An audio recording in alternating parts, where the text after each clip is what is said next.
The U.S. accused Cuba of, quote, repeatedly providing support for acts of international terrorism in granting safe harbor to terrorists. The U.S. did not provide any evidence to back up its claims.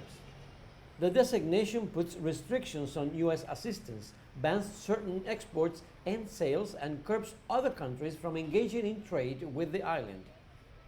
The move was condemned by Cuba's foreign ministry, calling it an action aimed at imposing additional obstacles to any possible recovery of bilateral U.S.-Cuba relations. Meanwhile, on the streets of Havana, Cubans reacted to the U.S. move.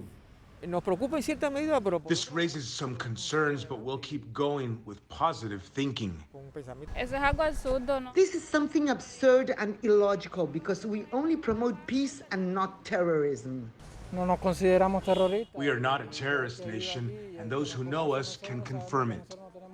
A group of U.S. Democratic senators sent a letter to Secretary of State Mike Pompeo warning the designation as unacceptable and harmful.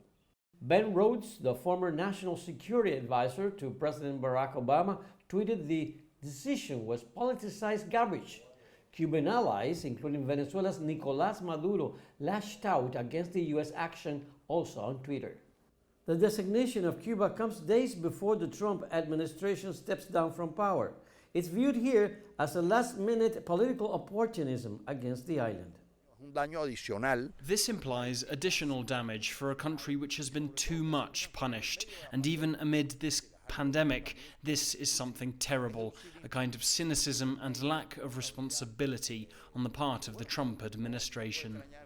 Over the past 4 years, the U.S. has suspended money transfers to Cuba, slapped sanctions on companies moving Venezuelan oil to the island, banned cruise ships, and restricted commercial and private charter flights. The Cuban people have persevered under the sanctions. They are hopeful about a different relationship with the United States after Biden takes office next week, and the possibility the latest Trump move will be overturned. Luis Chirino, CGTN, Havana.